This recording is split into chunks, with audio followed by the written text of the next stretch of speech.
factors that not where we have no influence upon. Yeah? And we said velvet recordings.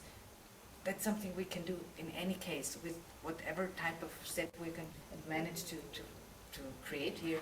We will be able to do some sound recording.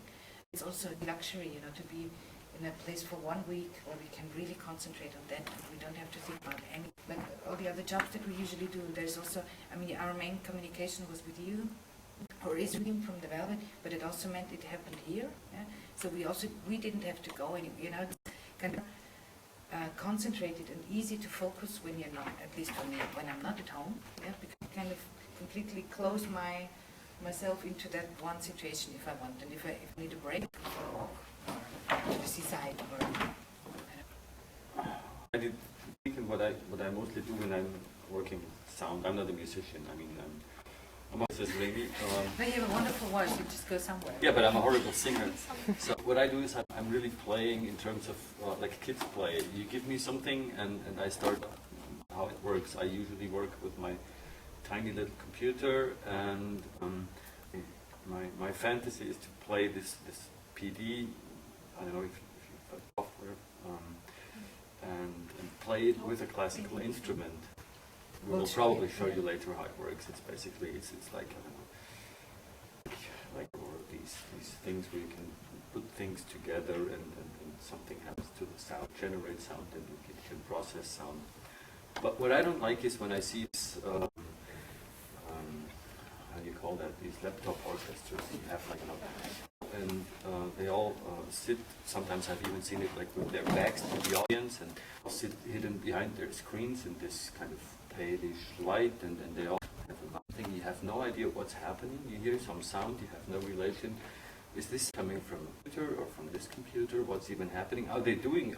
Maybe they're playing some computer game pre-recorded and they just fake? You have no idea. What the computer did to sound production compared to a classical instrument, you totally lose this relation of the sound and what you hear. And so I started to ways how to play this PD or use it like as an effect for the guitar. I'm not a guitar player. I played 20 years ago some bonfire songs. Yeah, but I'm not a guitar player. I just use the guitar because it makes sound. We before being a laptop band, so-called, we were a band with real guitar, and in some way I feel more now with a computer, because we started play with, then we made a real instrument band, and I feel really more comfortable with a computer, and when I know software and I know his possibilities, I can really express now and react to what to the feedback of the people instantly, and I feel more free, more free now, because when you're not so comfortable with the instrument, you're not a really good musician. For a jazz musician play together, they can go completely away from the theme of the song. They can go away and improvise for 1 hour and take you with them. But when you're not so good, the instrument, the real instrument, is a limit. And the software, comfortable with the software, is a way of freedom, I think. And if you say it's boring, there are some other artists that I saw that that makes real live shows, and I hope we could do the same in the terms of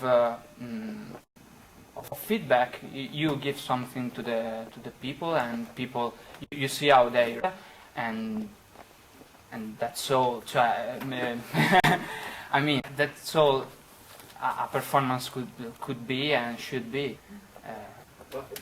Those little computers and all the software that was written in the past 20, 30 years, for the bigger and then now the smaller machines, just brought all possibilities to people to work with, to play with, and I think you're right. I mean, you can produce sound or music now without knowing how to play any kind of musical instrument or classical instrument, just because you start like fiddling around with it. You that I was referring to is the performance situation. That there is basically no difference to most of the laptop performances between like a laptop performance and somebody working in an office, as we did before. And I think this is a point where the musicians, the leaders should start thinking about their presence on stage, their relation to the audience, and what are we going to do? I mean, we were thinking about getting some kind of belts and just strap the laptop to yourself like a guitar, and then you just bang on the keyboard or you use the mouse or something, just to get away from this sitting in front of a machine and staring into the screen, and therefore I completely even losing contact to the audience. But this is only a might-be effect. The most important thing is how you can kind of create that is that you have a concentration on what's happening, and it can be like in the corner there, and there's a lot of people, and I'm just doing my sound stuff, and I don't care at all that people are coming and going, and they talk and tell me how I really work with the sewing machine and stuff like that while I'm playing. Yeah, so that can be okay, but it could be necessary that I really have this, so to say, classical stage situation, alone on stage, and I have all my things there, and it has to be quiet, and people should be sitting, because they are really sometimes silent there, or they have a huge dynamic, yeah, so it can be silent and also be really loud.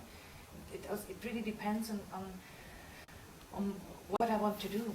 I think it's always necessary to see what is the need of this certain situation, and think about it, and not be so like egocentric and just manic and thinking about myself.